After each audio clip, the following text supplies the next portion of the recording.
Okie dokie. It's almost 5 o'clock. Close enough.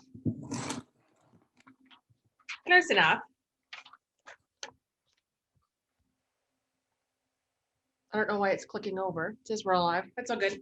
Anyways, I'll wait a minute or so because it's probably like 4:59, close enough. We start at 5, but for those of you who never joined us online before for a happy hour, we do this on Zoom, so Alex and I can share the screen, and then we simulcast it to Facebook, and I think there's a 20-second delay, so I didn't want to go and jump into content right away.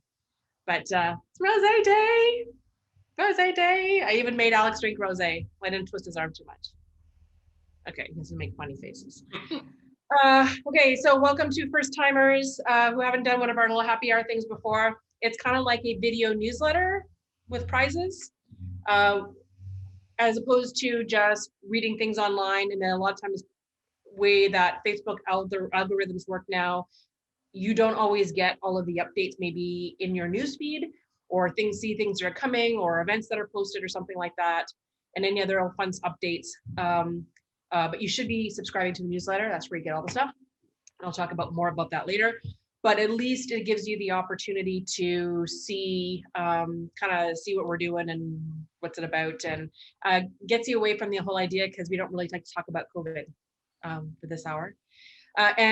Before we get started, I just for making a note for the ladies out there, one of the reasons that we did it on a Thursday this time as opposed to a Friday is that tomorrow at 6 o'clock is the She and Her Women's Day event online. There are still tickets left, but you have to buy them by 6 o'clock today. So I promise to try to finish this just before 6, that if anyone has not got their tickets yet, just look up, do a Facebook search for She and Her and look up the event. Because then and there's like, some of the money is going towards a charity, and there's all kinds of fun guest speakers, including me. So if you want to hear about the history of women and wine, that's kind of what I'm talking about. And there's actually a wine shopping list that you get to go out and grab a bottle from a woman winemaker so that you can kind of cheers along. But so it's the She and Her events tomorrow night starting at 6. There's a bunch of kind of all kinds of fun guest speakers and things on there, but you need to, again, sign up and get your ticket by 6 p.m. To join us online tomorrow. So because of that, I moved our happy hour from Friday to Thursday. So it all works out. So I'm going to be drinking 2 nights on Facebook, like the trooper that I am. Okay, so welcome. Now everyone should be online or starting to fall in. As always, we try not to talk about anything negative here. Even COVID related. So we'll just talk about all the fun things that are happening after lockdown, as opposed to kind of focusing on the stuff now. As I mentioned, we are on Zoom, and then we broadcast this on Facebook. For future things, if you know somebody who wants to join us for these happy hours, we only kind of do them when we're in lockdown, because really we'd be open serving wine if we weren't. Just have to let us know, and we can actually send them the Zoom link, and they can watch us through Zoom, so they don't have to be on Facebook. And then we take the edited video of this, and then I upload it both to our blog on the website and also to our YouTube channel. I keep saying I'm going to be adding more videos and stuff on it, but I've been busy with other projects, so I haven't really had a chance to. I want to pull other videos and things we've done, clips from previous classes we've done, or cooking instruction things we've done, or anyways, I've got a lineup of stuff to do, but anyways, I'm only one woman, so one thing at a time. And as always, we have prizes. We have 5 again tonight. Alex is leading the trivia game. That's his job. So speaking of Alex, what are you drinking tonight? Better be pink in that glass, boy. Tell the people what you're drinking. Malabor Vivant Rosé 2019. And Malabor is from? Ontario, Niagara. Mm-hmm. Yes, good boy. So it's good that he chose an Ontario wine. Malabor is known for the rosés, so that was a very good choice. Well done. So that is the drier of their 2 styles. For those out there who like something a little bit on the fruitier side, I like to use fruitier as the code word for sweeter. Their Ladybug Rosé is going to be a little on the sweeter side, closer to a blush style, which I'll talk about that after. But yeah, so they have more than one style. But yeah, Malabor is all about the rosés, and that's what they do that really well. They make other really great wines too, but they are known for the rosés. I was telling Alex before we came on. So my job during lockdown is to finish the things that are open. So I haven't bought wine in a while. So I went in our fridge and I found, because we use our Coravin, got a big here, it's our little Coravin tool. Usually this is in Alex's hands, but that allows us to pull wine from a bottle without pulling the cork. And I had a little bit left in my Huga from Spain. And I was just telling him that I poured the last of it. I took the cork out finally, and I poured the last of it. And you can't really see it, but the amount of sediment in this wine at the bottom, it's a little cloudy and it's hard to see, but there's things. It's like dead yeast or whatever on the bottom. It's good. It's okay. It doesn't go bad and it tastes okay, but there's just sometimes wine as it sits, especially if it's been stored upright for so long, maybe on shelves and in boxes and stuff before it goes in, you get the sediment kind of sitting on the bottom. So just like sometimes you get in the red wine, it happens in the rosé too. So the Muga is good, but when I get down to a point during this show, if it gets down so much that I'm starting to chew, I'll switch over to choice number 2 that's open. A tough job, I got to finish this too. So this is the 3 by Wade Rosé. For those of you who, I did this one in our, this is the breakfast class. Napa class? Was it California class? California class. Yeah, Napa Valley. I did Napa Valley, that's right. Yeah. But I thought maybe I did a rosé for the other one too. Maybe it wasn't that one. Maybe it was just Napa Valley. But anyway, so this is made by Dwayne Wade. Alex knows more about the history of this winery than I do because it's very basketball related. Alex, you want to tell a little bit about Dwayne Wade's winery? Not much to know other than him and his fellow basketball wine lovers that he plays with decided to start their own winery, and this is the Rosé. 3 is his number that he wore when he played, so that's the relation there. But him and LeBron James and a couple of other players have been huge wine lovers since they've entered the league. Yeah. Anyways, so there's your see. Every time we have to talk about basketball, I have to hand it over to him. But anyways, yes, it's a really, really pretty Provençal style rosé, which I'll talk about in a second as well. But it's anyways, it's a good one. And this one had to have a cork pulled because it was from a class, so I will have to finish it because I didn't get a chance to finish it before. So it's a rough life, but someone's got to do it. But now that we're using that Coravin, we don't have. This is the first this lockdown. The sad thing is we're starting to count lockdowns. But in this lockdown, usually at the end when Alex and I'll spend the day after we shut down and kind of go through the bar and say, okay, what can we use for cooking stuff? What are we doing here? What are we doing with this? And we go through all of our inventory. And we didn't have very many that were opened this time because of the Coravin, aside from maybe sparkling. Like there's sparkling and whites. There was a couple, and I could make those into jellies or something, but there's not a ton. So it's nice that we're not wasting a lot, right? Our list of by the glass was not expanding; it was shrinking. It felt like, which was kind of leading to that. We were getting less and less. People were drinking what we had was open, and it was working. Yeah, for a little while when we first started that with the printout after the last lockdown, we shrunk it, or it barely fit on a page. We were getting to the point I was choosing to eliminate things so that we could shrink it on one page. It's pretty sad, but that's what has to get done. Okay, so let me go through my thing here, show you what's happening here. Basically, we're just, I'm working on all kinds of other projects to get ready for as soon as we are allowed to open, we're gonna open. I've also submitted some patio plans to the city to try to change up our patio for outside. Everyone cross their fingers. I think our new patio door / window thing in the front is going in next week. And if it is, as soon as there's a sunny day, you can actually open the windows, which will be like the whole front will open, which is nice. So that might be going in next week too, which is great.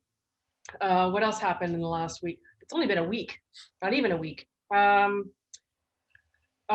Delay came in. If Norm's watching, he's probably doing his happy dance, having a sip of his Baron Delay at Tres Viñas.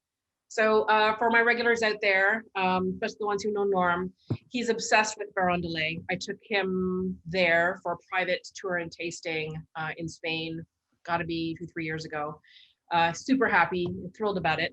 But he's always said, like, when I open the wine bar, can you please do a special order for me for this wine? Can you please? So we got a ton of cases. Most of them are at our house in storage. However, we do have some here at the bar. So the Tres Viñas is a white wine blend, a lot of oak content. So it's a big, rich, beautiful white wine blend. Yes, it is Norm's favorite. The fact that he's even sharing any with letting me have some here. The deal was that we have ours and he has his at home and he can't drink all ours or else none of you get any. So there's the Tres Viñas, and I can't remember the price point on that. It's not, they're not going to be cheap compared to some other Spanish wines, just so you know, but it's kind of worth it if you want that. And then the other one is called Siete Viñas. It's new, so it's basically seven vines. It is a big blend. I find a dark flavor. I actually had some from the bottle one of the day after it came in. It's really good too. That'll probably retail $120 to $130 a bottle. That's your special occasion, big date night wine, just sip on it slow, kind of, it's really pretty as well. So those are the new ones that are coming in. So those will be going on the list and be available once we open. What else is happening? I'll talk about the tasting kits. I'm ordering more local stuff. We're featuring more local partners. I've got my second order through ClickFork. You noticed that just before we closed down, I was starting to talk about, okay, well, this particular thing, we, a lot of times I do buy local product. I just always forget sometimes to even mention it in social media, like that these mushrooms came from Ugly Barn or these greens came from, you know, one of the other local producers. Like I don't always remember to do that. And I want to get in the habit of telling you where the things come from that we're using. So, and I do have more things coming in. So as we're going along, I'll be sharing more of that kind of stuff online. So as opposed to just supporting local winemakers here in Ontario, I also want to do local food producers as well. So that's coming in, and we'll be mentioning things and have signage here front of house when we're presenting menus and stuff like that. And we'll mention it too on social media so you can follow to the source. And then the other thing is wine tasting kits. So I got an idea the other day. I checked with Alex to make sure I wasn't crazy, and then because a lot of the work's going to be on him. But I wanted to take, if you remember, so this is the brochure that you can get on our website under events, and you can download the PDF. It says at-home wine experiences. So these are really great packages, but they are 5 bottles, right? So at minimum. So either you're going into the LCBO to buy the 5 bottles or the couple bottles or 2-3 bottles, or you're getting a group together by a bunch of bottles. And that's just based on standard economics and how much time I can actually do to them. So that's one of the reasons that they're priced the way they are, and the way that they're structured the way they are. But I also know that we're getting more and more requests for individual tastings, either for corporate events and that kind of stuff, where they can go and drop them off, but they don't want to give everybody 5 bottles of wine, right? It defeats the price point. So I got bottles coming in, and we're in bottles and boxes and stuff. And starting next week, we are creating individual wine tasting kits. So there's going to be 2 different themes I started off. So every box is going to contain the 5 wines. So the same amounts that you would get for one of our classes. So about 2 ounces or so in the bottle. The bottles will be sealed, labeled for you. Inside is going to be a little postcard that's going to have a link name for where to find the YouTube video that goes with that particular wine tasting kit.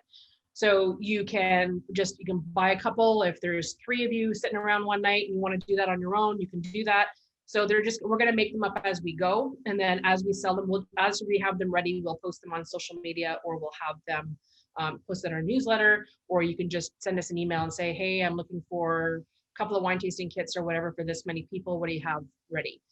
So we're going to do them as we go, because we also have to remember we're opening a bottle to put the wine from here into the other bottles to make these kits. And even though we're sealing them, there's still a time when they're coming from here to here, and that can affect the flavor of the wine, because remember, wine's delicate that way. So it's going to be a timing thing. So we're not making a ton to start off with. We're going to make a batch, make so many of them. When they're just getting close that they're starting to sell out, we'll make another batch, and we'll just keep going that way. So for all of you who are on this happy hour, you have 2 choices for those of you who are interested in these wine tasting packages. I can either start with Chile. So Chile is probably one of the most environmentally friendly countries for wine producing. They also have, you'll hear about this for those who are on She and Her tomorrow night, that they also have the most highest percentage of female winemakers in the entire world compared to other countries. Their wines are great. We sell them well, great value for money. So that'll be that one, or you can choose a rare Ontario one. So these are going to be more Ontario wines that are either hard to find, winery direct or virtual wineries, or rare for Sudbury. I really wanted to kind of showcase that there's a lot more of Ontario wine that that you probably aren't aware of, and this is a great way to sort of experiment and then maybe plan out a summer Ontario wine shopping trip. So that's the whole idea for those. So if you like the idea of the rare Ontario or the Chile, you think I should be doing first, put it in your comments below, and then I'll take a quick look through it, and then we'll make our decision to start next week. Because Alex is going to do bottling, and I got him a heat gun and new toys, right, Alex? You're so excited. Yeah. He's laughing. Okay. Okay, so let's get to the game, and then so we'll do the trivia stuff. So we'll do a trivia question, give you a chance to answer it. I'll tell you what the prize is, and then I'll go in and I have some little topics to talk about rosé a little bit because that's what we're doing here today. As we're going along, the way it works, you type in your answer or what you think the answer is to the trivia question in the comment field. When we are finished the show, I sit down and finish my wine, and I actually go through all the comments. And for whoever answers the question correctly first is the winner, is the way it works. That makes it easier for everybody because I just sort the comments in order that they are placed. So as soon as you know something, go ahead and type it. And there is no cheat sheet like last ones where you can look on their website because these are just general wine knowledge things. So we'll see how quick you are. And they're not all about rosé either. Specifically didn't do that. So Alex, what the first prize is, I still have some of these. These are called stem straps. So for all you COVID drinkers who are drinking at home, you put your glass inside this, and it has a handy little strap. You hang it around your neck, so you can basically walk around your house hands-free with your vino. So this is going to come with a $25 gift certificate here to Wander Food and Wine. Alex, question please. How much wine is in a standard bottle of wine? Ounces. Ounces. Okay, how many ounces? How many ounces of wine are in a standard bottle of wine? See everybody do their math. I wanted to say ounces because people will know what the milliliters are, and I wanted ounces. True. Correct. Because otherwise it would just be, let's figure it out. So standard bottle of wine. So I'm assuming a lot of people got that correctly quick. So now I will, oh yes, a little class about what rosé and its history. So rosé, no one really quite knows where it started. However, there's different ways of making it, and there's different ways that it started. So originally what happened was the red wines that we have today are not the red wines that they drank centuries ago, even like thousands of years ago. They would probably be closer to what I don't have a proper color, kind of like a rosado, Spanish rosado. So it'll be like that dark pink color.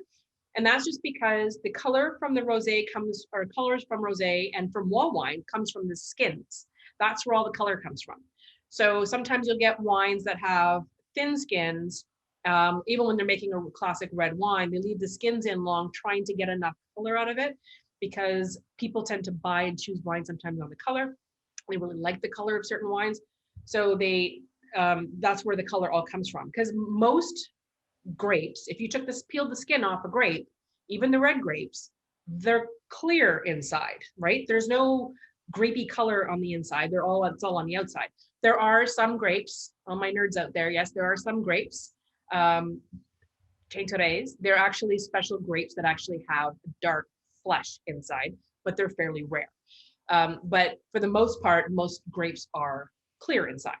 So that's why in the Champagne region, most of the Champagne, the classic blends include Pinot Noir as one of the grapes, but it is still clear. That's why most Champagne is still clear. So it is the skin contact that makes that. So there is the classic contact method of making rosé. That goes whether it's a dry style or whatever. In the 70s, there's another style that got developed, and that's because white wine became so hot in the 70s. That was the birth of California Chardonnay. It became so popular that one of the wineries there, they were starting to almost cheat the system. They said, okay, well, maybe I can use the red grapes I have, because I don't have enough white wine grapes to make more white wine to sell. So I'm going to use the red grapes and not put the skin in and basically go through the same process. So sometimes a little bit of skin got in, it got to be a pink color. Other times they were trying to make that and they thought, okay, well, it don't matter if it's a little bit of pink, but as long as it still tastes like the other kind of wine. And then there was actually, it was Sutter Home Winery, which is still around today. So their winemaker at the time, I guess one of their batches had dead yeast in it, meaning that usually the yeast is what turns the sugar into alcohol. And because the yeast wasn't very good, it didn't turn the sugar to alcohol, meaning the wine stayed kind of sweet because there's still a lot of residual sugar that didn't get consumed. So he had this pink wine and he was desperate to sell stuff. And he said, what the hell, I'll give it a shot. And it worked. So that was the birth of California Blush. They all gave it different names. So they called it, sometimes it was made with Cabernet Sauvignon grapes, which was the way it first started. And then eventually they tried with other red grape varietals. Hence, eventually white Zinfandel became in fashion. But it was, which to this day, some people still think is actually the grape name. Like they don't realize that Zinfandel is actually a red grape and white Zinfandel is just the name they give it for the sweet rosé. But something similarly happened in Portugal. This was back after Second World War. It was just another experiment gone right. And everyone remembers Matus. That's that little squat bottle of pink wine from Portugal. That also came popular then. And that one was also done a little bit in sweeter style because that's what people were drinking at that time. So there's been different styles that are made and it all depends on the way that it's done. So you can either do, the classic blending is similar to what they will do sometimes in those blush wines that are popular down in California, those sweeter ones, where they do put a splash of red in it, but it's considered improper in proper winemaking things to do it that way. So the classic skin contact method, meaning you just leave the skins in long enough to get the color you want and then you strain them out. That's the classic way. And then the other way is called saigner, which in French means bleeding. And all it means is that to make your red wines darker and richer, sometimes they would bleed off some of the liquid in the vat of the wine there right off the bat so that there's less liquid and more stuff in it, which will intensify the color and flavor of the wine that's in there. Well, that leftover stuff tends to be pink, right? Because it didn't have enough chance to get enough of the skin contact in there. So a lot of times, sometimes they, believe it or not, they threw that out. But a lot of times they just thought, you know what, I'm going to put it in a bottle. If someone wants to buy it, they can buy it. And it's sold. So the saigner method is still kind of done a little bit here and there in certain areas of France. But if you ever go and you'll be reading some the backs of some bottles of French wines, you'll happen to see it that way too. But for the most part, a lot of the wines, especially in Provence, which is probably the most famous area, is going to be closer to this color, that 3 by Wade Rosé. So this is almost considered like salmon color. So it's not quite pink, it's almost a peachy color. So not quite consommé peach wine, Alex, but you know, peachy. I first thought for sure you're going to do peach wine today. No. You don't have any left at the house, right? Do you? I do, but I'm not going to drink it. No, it's Breeze. Yeah. Say that to Breeze. Okay. So this is, anyway, so that's closer to the color of that. So that's saigner, skin contact, and then the blush style, which is the little bit of blending. And even in the Champagne region, many years ago, they thought it was cool for a little bit to put a splash of red wine in the classic Champagne blend, just to give it that hint of pink, because it was just another line of wines that they could sell. Marketing does everything. Okay, so there's your rosé history. Are we gonna wake yet? Just kidding. Okay, Alex, prize number 2. Prize number 1 was so good, we're gonna do it again. So another stem strap and another gift certificate. All right, next question. How long after planting a grapevine is it ready to make wine? In years. In years. Here's your hint. The answer has the word years in it. We still haven't got the Jeopardy theme song. Gotta get it. Why not, right? Okay. Styles of rosé and what to pair with them. So as I mentioned, there are rosé. There's 2 things. So first of all, I tend to drink with the sun. I know all people who come to my classes before, like, oh, here she goes again. So earlier in the day, depending on how bright the sun is, that's how light my wines get. As the wines, the sun starts to get a little bit on that rosier side, getting close to dusk, like 5 o'clock-ish. That is the traditional time that, especially in Europe, they'll start drinking more rosé wines. So either it's rosé in most countries, It is Rosado with a D in Spain and Rosado with a T in Italy. But that's when they start drinking that. And then I'll start drinking light reds, and then I can go into darker reds as we go down. And if you follow that formula, you do not get a headache. Trust me. Because a lot of times the tannins and stuff like that is what gives headaches and stuff the next day. There's higher alcohol in the darker red wines. You know the drill. So when it comes to food pairings, just think about the same kind of things that you would have afternoon to early evening. So your cheese plates are phenomenal because of the fruitiness of this wine and the fact that it's chilled and refreshing. I always suggest things like, yeah, any kind of cheeses. Goat cheeses do really well. Feta cheese. If your rosé is a little bit sweeter and fruitier, then I'd go with something salty. So like a salty feta would be really good with a sweeter rosé. Anything that is super dry and almost puckery, then you can get away with something creamy, right? So that would be your creamy brie or camembert or something like that. Goat cheese always does really well with it as well. Seafood is traditional with rosés, especially the light dry Provençal style. And I happen to be a big fan of salads when it comes to this.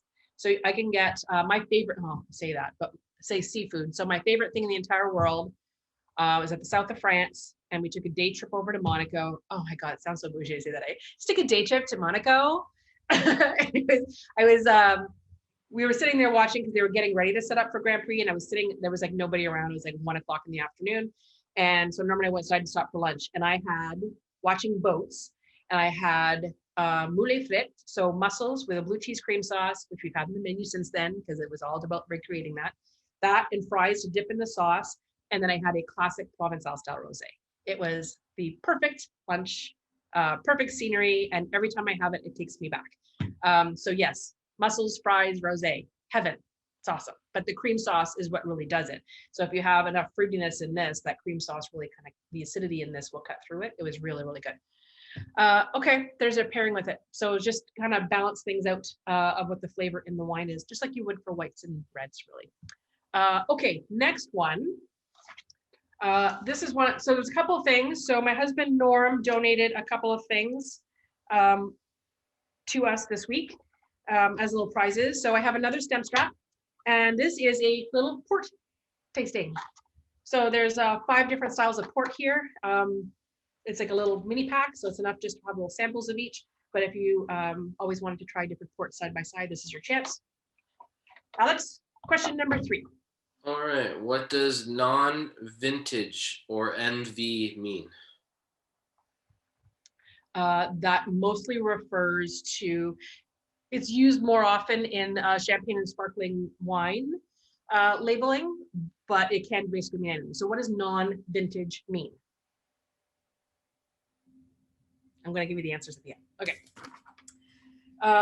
Okay, I wanted to mention about the Ask Steph project because I got a question yesterday. I don't know if Natalie's on, but thanks, Natalie.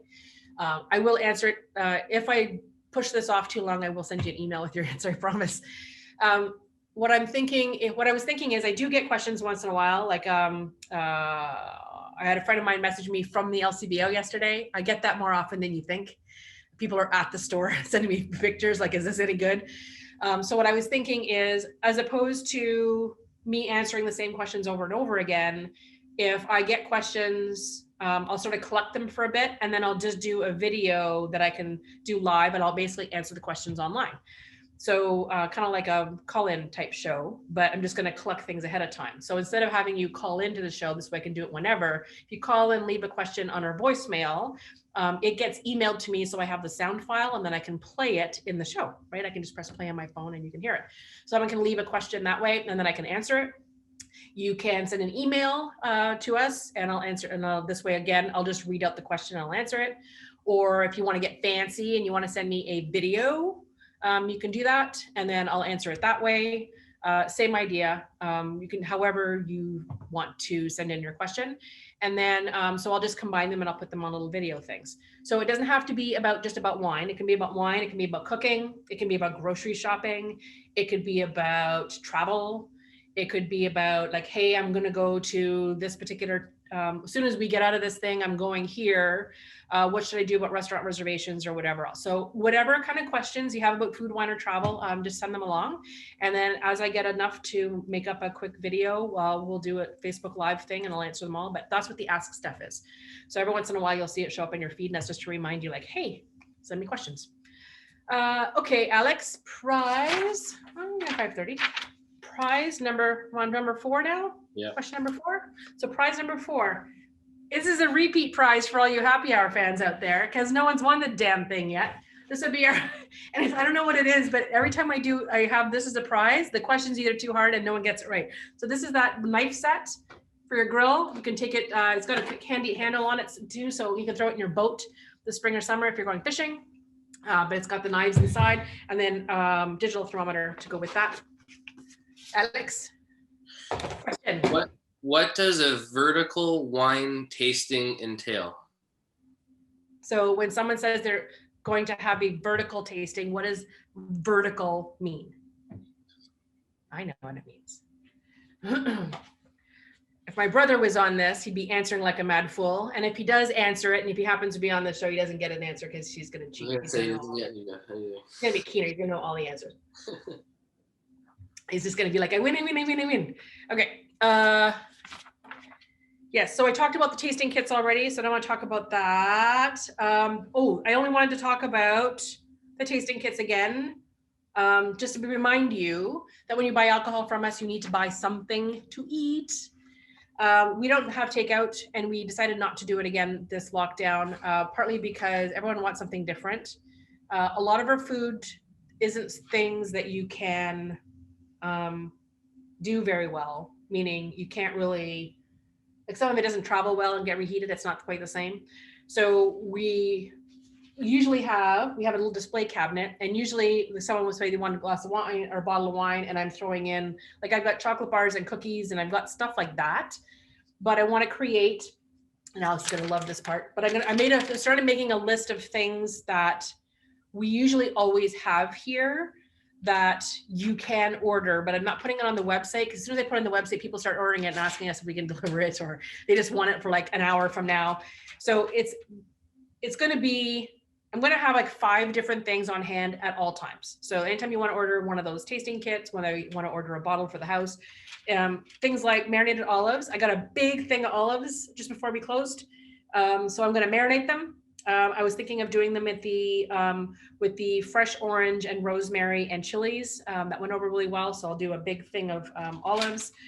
Bacon wrapped dates, once they're made, those are easily for storage and can be just heated at home whenever. The chorizo and red wine, same thing. The pan con ajo e tomate, that's another one we can make a little kit. It's easy to do. Chocolate toast, I actually got little containers to put the olive oil and salt in for sending it out. We're going to make Torresnos after lockdown. Maybe we should start those next week. What do you think, Torresnos? Anyways, I got 2 big slabs ready to go, but that's all got to get butchered down and stuff. So Torresnos. I do want to get some more of the Wonder Nutmegs. Every time I have put it in something for one of our corporate or virtual events, I keep getting asked about it. So I will make more nutmegs. Pommiers, I don't know if you remember the pommiers. We had them when we first opened. They're like puff pastry spirals that you'll see in cookies in the grocery store like that. And they go like this, curling on this side, but we make savory ones. So I'll do some with sun-dried tomato and pesto, sun-dried tomato and Parmesan. I'll do some with spinach and chili, and I'll do some other ones. What I'm trying to think of all the other ones I've done with black olive tapenade. So there's different ones. So pommiers are easy. We can always have them on hand, and that's kind of like a nice little nibble to go with your wine. I do want to create and just figure out pricing, like a chef choice cheese thing, that not necessarily like a full platter, but almost like for one person, like just a little assortment of things. Gazpacho is another one. I want to start making that again now that the warm weather is coming back. I want to start making more compound butters. I think we still have the bone marrow, I think it's in the freezer somewhere. So bone marrow butter or truffle butter or things like that. And our mini baguettes, which are always good. And then as with the cheese, if I have more cheese on hand, I'm going to make more of that fromage fort. So it'll just be in a container that you can either throw in the microwave, and it's just like this strong cheese. For those of you who had it, you'll love it. And then the albondigas. I got some local grass finished beef from one of our local farmers in just before we shut down too. So I'll make some more albondigas, which are those little meatballs, and that smoky tomato sauce. So those are things that I can have in my freezer, in my fridge, and we won't have all of them, but we'll have a little selection so that when you are ordering tasting kits or wines, you can always choose one of those if you don't want my imported chocolate bars. Nothing wrong with the imported chocolate bars. Okay, last prize, and then I'll go into, or last thing, and then I'll go into my clothing things. And then Alex, maybe this time you can tell the answers for the trivia question. Okay. But no, we make it. You make his face like it's like you have them. Okay, so last prize. This one's donated by Norman Pichet and Associates, Private Wealth Management. I didn't say Private Wealth Management. You would tell me. Okay, so I couldn't believe he still had one of these. So this is a big, beautiful kit. It's like a little gift box, and it's got all the tools. So it's even got the thermometer and a wine corkscrew, and this is one of those pours with a stopper, and then another kind of stopper, and then this is the drip ring. So this drip ring is what you put on the collar of the wine, so that when you're pouring, it will just absorb any dribbles on the thing. And then there is another little bonus in the box, but it's a surprise. I'm not telling you, just the winner get to know what it is. Okay, question number 5, Alex. All right. Which country has the largest area of vineyards? And hint. You don't need to know how many hectares it is, but you just need to name the country that has the largest amount of vineyards. I was gonna give a hint, but I don't think I need to. It's okay. No, yeah, I'm sure people are just gonna like hammer out. They're just gonna throw things out there until something sticks, right? Yep. Okay, so let me go through my little closing notes, Alex, and then you can go back through and say the answers, what the correct answers were. Yep. Okay, so if you missed it on social media, I just posted an event yesterday. I think it was yesterday. Open Local Wine. I think so. Yeah. So there's these wine writers and bloggers in the States. They're actually based out of Michigan, and they do a little blog. You can look them up called the Cork Project. And they came up with this great initiative to promote or encourage people to promote the local wineries, just because they are a big part of the economy. And yes, they got heavily hit with all of the damages to general hospitality and tourism industries, but they wanted to sort of prop up their local wineries. So the new hashtag they created was called Open Local Wine. And then when they started promoting it, Rick from Wines in Niagara was tweeting about it yesterday morning. And so I messaged him and I said, well, because he said he was going to get the Canadian side to start participating, where they're promoting Niagara wines and stuff in Niagara and that kind of thing. So I messaged him, I said, well, we don't have wineries up here really. I think we have Boreal Winery still, but can we as our little wine bar up here participate? He says, of course. So he's going to promoting it Ontario through his feed starting next week. So we're going to do a big like Ontario wine party. Yay. So there's 3 ways to participate. So you don't, you can either come here and you know that we have 4 tables, so better get them soon. So it's an in-person tasting menu, 5 courses, 5 great Ontario wines. It includes, the price is $80 a person. It includes a $5 donation to the Hand Up Collective. Everybody should know about the Hand Up Collective right now. It is a collective of Sudbury businesses who are basically just gathering all of our money to help support one needy charity. And we are using the Inner City Home of Sudbury as our charity of choice this year. You can look up handupcollective.ca for more information on that. But every time you buy a bottle from us, by the way, whether it's in here or whether it's part of a corporate thing or whether it's to go, every bottle sale also gets $5 donated to the Hand Up Collective. You can get the in-person class, which we added the $5, which we don't usually do for classes. So we're adding the $5 for that to go to the Hand Up Collective. You can do one of those new tasting kits that we talked about that I'm going to do on an ongoing basis, but we're doing one specifically for the open wine, a local wine event. So I'll have maybe 30 of the kits ready to go, could get more depending on quantities required. But these kits will be, I think it was, I don't have on my notes, $55. And it includes one of those small Chef's Choice cheese plates. So the cheeses will go with the wines, but the same wines are happening that we're having here.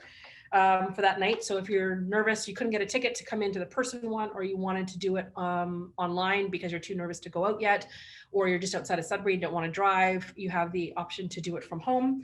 And then the other option is the virtual class link, which just means I give you a shopping list. You go to your local LCBO. This is great for people who are outside of Sudbury. You go pick up the wines, and your price is any donation over $5 or more to the Hand Up Collective. So you'll see in the option and the link when you're buying the tickets that you can choose virtual class only, and you just put in any donation amount, and then that's it. And then the day of it, I'll give you the link to the Zoom thing. So it'll be done by Zoom, not Facebook.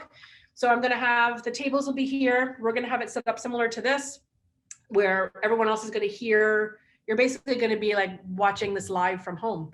And then what I'm talking about, everyone else is going to be having the food pairings who are here. Those who are at home are either going to be having the cheese that came with their wine tasting kits, or they're going to have the just their wines. And the wines, when you get the wine shopping list, you'll get a list of suggested cheese and nibbles and stuff to kind of set yourself up your own spread. So that's April the 10th, which is a Saturday. It'll be from 1 to 3 in the afternoon. We have to stop it at 3 because Alex says we need time to get ready to open. So hopefully we'll be open by that night, just so we can clean down after one event and get ready for regular service that night. So that's from 1 to 3 o'clock on Saturday, April the 10th. And again, we have 4 tables. Even if we go into red lockdown means 4 per table maximum, must be the same household. If we go down to orange by then, it's 4 people per table, and it does not have to be the same household. So keep an eye on the color stuff. We'll provide updates in the event notes. If you can follow the event online, I'll just add notes in as the color codes change so you can know how the ticket things work. Yeah, so 4 tables. Yes, and then the last other thing, so don't forget this video is going to be on at the end of, by the end of this weekend. I'll have it all edited and up on the blog and on YouTube. Newsletter. Last thing I want to talk about is about the newsletter. We're a very small operation here. Essentially, it's what you see on the screen. We do have help from the other Alex. We have to call him the other Alex because, I mean, if I just say Alex, people think I'm talking about him. But if those of you have been here, Alex is that really tall guy that helps us out here on some evenings and weekends. So we're a very small operation. And for me to remember to do all the social media, we do have someone going to be eventually helping us out in the marketing department very soon. But in the meantime, it's kind of just me. And for me to get out all the information of all the things that are always happening in here, for me to always do social media posts and then you miss it, the newsletter is the place to get it all at the same time. So yes, we have the blog feature, but sometimes the blog doesn't necessarily have the social media posts. The newsletter has everything. So to encourage people to subscribe to the newsletter, so it makes it easier on us, we're going to be starting to do things only for people who subscribe to the newsletters. So as an example, I have a new tasting event that's coming up that y'all don't know about yet. It's going to be based on a particular winery. And it is, the invites are going out only by email to the people who have subscribed to the newsletter. It is going to be a slightly reduced rate from our regular class things. And it is going to be, and I'm calling those people who subscribe wanderers. Do you like that? Wanderers. I thought that was cute. So wanderers are getting things like invites to those tasting events. If we do other little special things, especially when winemakers can start traveling again and want to come here or do a private Zoom thing with us or something else or any other kind of special events, subscribers or the wanderers get it first. I'm also going to do things like upgrades. So if you may have a special event that everyone's coming to, like we're going to have the Ontario Wine Weekend in September, which we're going to do again this year. So we may have a Wanderer VIP upgrade to that particular event. So if we'll email it to you that if you buy tickets, then you can upgrade to this for free. So there's going to be little things like that. But again, it's through subscribers only. So you need to subscribe because the way it's going to work is that for those events, if you try to register and you're not on my list of wanderers, I won't let you have it. And the same thing with, or if you try to forward it to someone without them subscribing, it's the same idea. So I just want to log it, and it's not because I'm trying to be mean. I'm just trying to be fair to the people who are subscribing and following along with us. And this way, it's kind of like, it's not quite a membership club because you're not really paying anything, but it's just our way of thanking people for following along and keep staying involved. Okay, I think that's it for my updates. Yes. So I'll go through at the end of this with all of the winners categories. I remember I wanted to finish about 5 minutes too, in case anyone wants to sign up for she and her. So Alex, let's go through each question and you can give the answers. So the first question was, where's my, oh, that's another page. First question was, how much wine is in a standard bottle? So the answer is 25 ounces. 25 ounces. 25 ounces. Next question was how long closest. If someone doesn't get exactly 25 and it's close, like if they said 24, if you're 24 and a half and in there and it rounded you up to 25, you know what or 25.2 or whatever, I'm sure someone's in their calculator, but anyways, closest way. How long after planting a grapevine is it ready to make wine? And it was the hint was years. The answer is it takes about 3 to 5 years. Yes. So 3 years is about the minimum. And I know because at my old house, I planted a grapevine on the side of my house. And I think it was at least 3-4 years before. That's the thing. What if someone said 3, 4, or 5? Is it like, what are we doing as the first one? Like first person who said between 3 and 5. Okay. Good. That makes sense, right? I mean, if they said 2, they don't qualify. If they say 8, they don't qualify. Next question. What does non-vintage mean? In non-vintage wines are blends made of grapes from several different years. As an example, the Champagne region, the champagne we get here very rarely is vintage champagne. So you ever heard about vintage champagne? That means that all of the grapes were from the same year that's in that bottle. So it's a kind of a rare thing that happens.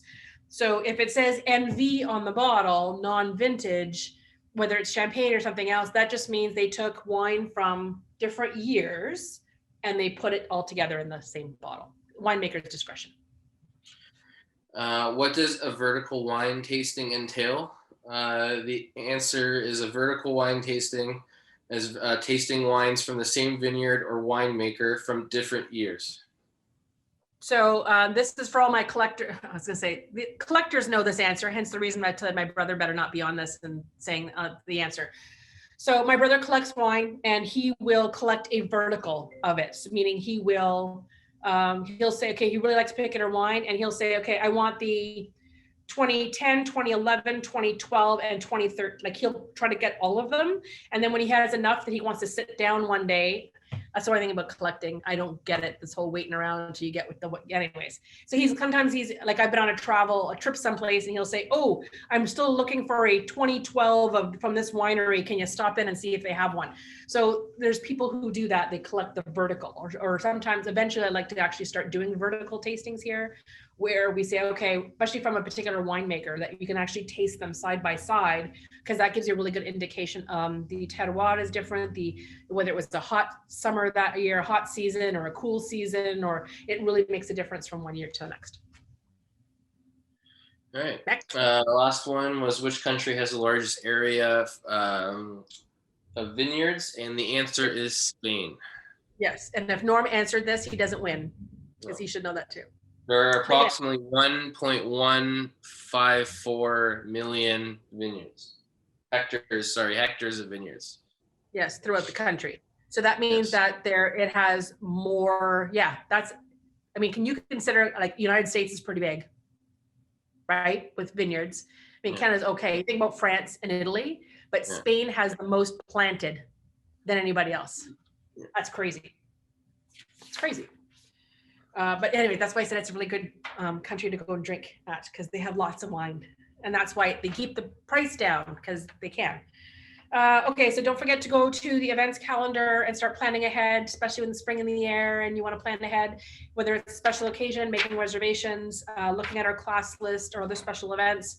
If you haven't subscribed to the newsletter by now, you should do so sooner than later. And then we're going to go through the comments and chats, the comment section here afterwards. I'll sort them and I'll start going through, and I will comment below if you were the winner. And then again, thank you to anyone who came in and bought a bottle this past month when we were open. At the end of every month, I spit out a report on our POS system telling us how many bottles we sold, and then I do the calculation of times $5, and then I send that directly to the inner city home on behalf of the Hand Up. Actually, I think it's changing now, or no, they're putting in this, they're keeping track of it separately or something now. I think Kyle said something. Anyways, organize it. All I know is that there's no fees, there's no nothing. It goes directly there, which is good. And I like their tagline. It says, the Hand Up Collective brings together people, businesses, and organizations to create sustainable solutions for homelessness and addictions in Sudbury. That's what we do. Oh, speaking of Sudbury, if people notice, I have a little, we have hearts on our windows now. Did you even notice them when you were here the other day? Yeah. Did you? Yeah. So I just posted it the other day. So it's Rebecca from Travel Way In. Hello, Rebecca. She came up with this really great idea. We were doing a Sudbury tourism meeting maybe last month. And she said, you know what, at the beginning of this whole COVID thing, everybody was like, oh, thankful to health workers, and right, you see them in all different cities where they do applauses and noise things or whatever. And then eventually it would just kind of petered off where they just stopped doing it. She said, you know what, they really still need our support. Like as much as we're getting COVID fatigue, so are they, but they don't have a choice, right? Like we can stay at home and they can't. So just to cheer them on and show them we're still supporting, she came up with these little graphics where there's a nice little heart that you can, she emailed to us if we were interested. And then I went and got them printed at Staples. So I have 4 of them on one of our windows. I didn't put it on the other one yet because remember we're getting them possibly changed next week. And then I even put one, we have rental suites upstairs and there's one on the window on each one. But then Norm said, like, who's going to see those? I know they're there. The people who stay in our suites will know they're there. But if you are interested in doing that, if you own a small business and you want to put out something to show your support for our local hero, our healthcare heroes, just send us an email and I will forward you the heart thing that I got from Rebecca. And then you can see, yeah. So then I will let her know, or you can let her know that you're doing it by using certain hashtags that I'll send you. And then at the end of every month, they will create one big social media post of all the businesses who are kind of showing their love. And then they do that every month, which I think was an amazing idea. So I had to join in on that, which I thought was cool. Anything else? Did I miss anything? Man, I hope this doesn't take much longer. I got an antsy. So I guess it's my last thing. I just find that because of the daylight savings time switch, did you notice like it really affected me this time? I don't know if it affected you. No, Alex? No. I feel like I've had 8 coffees some days, like every day this week. So I usually have one in the morning, then I do some stuff on my iPad, and then I slowly maybe make a second one, but even then I probably never finish it while I'm getting dressed. Then I come here to hang out for the day and work here for the day.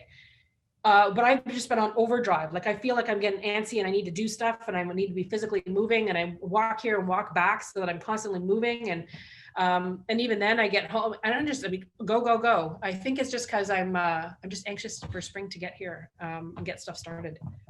Too many things to do and I want to do, and it's frustrating I can't do it right yet. But anyways, I guess that's it. Everyone knows. Oh, I still have some. I didn't have to open this one. So support your local businesses. Love to all of our fellow restaurateurs, cafe owners, food service providers, everybody else who has been forced to shut down. If somebody business you know is providing takeout or delivery, hit them up. As much as yes, there are Skip the Dishes, DoorDash, all the other kind of stuff. If you can go and get your order directly, it saves them money. And they appreciate it because they don't have to pay the fees for it. So do that. Maybe plan out, just like you have a meatless Monday and there's like a takeout Wednesday? Is that what they've been doing? So create, and then a weekend. So we usually try to do at least once a week. Like I'll do Skip. Oh, I had Gus's restaurant for lunch today. Shout out to Gus's. I was craving, and I don't know why, but a old-fashioned classic club sandwich. I didn't want anything fancy, all this stuff. I just wanted like, bread, lettuce, tomato, cheese. That's all I wanted. That, fries, happy girl. So I had Gus's today and it was really good. So choose your favorite local place, someplace you haven't been in a long time, order lunch, order dinner, order something that you can reheat, or a salad that's not mixed and you can have it for dinner the next day, but every little bit counts, and they appreciate your support. Alex, you have nothing else? No. What's your favorite place that you order takeout now? Well, we got Respect last night. Oh, you didn't mention that part. You get your usual? Yep. Mushroom bruschetta. Yeah. Did you get the frito misto? Yeah. Yeah. And you guys usually get a pasta to share, not the ravioli dali. Did you get the ravioli dali? No. No, sage butter ravioli. Yeah. What? That was it. Yeah. Yeah. How do they do? Yeah. Anything else? No, that was all of it. Predictable. It's okay. We do the same thing in our house. You get your favorites and you get your favorites. Okay. So then shout out to Respect, our neighbors. Okay. That's it. So if we are not open by next Friday, we will do another one. So if you have an idea for a particular theme for next week, please feel free to put it in the comment section. We're always looking for suggestions. I needed to do rosé with all the sunshine. I thought it was appropriate. And then Alex was happy to choose a rosé as well, just because I needed to show that men drink rosé too. And it's not a bad thing, remember? Because it's red wine, right? Mm-hmm. Don't make a face. Don't you make a face? Nope. Okay. All right. Everybody, glasses up. So you stay healthy, stay happy, stay home, drink wine. Salut.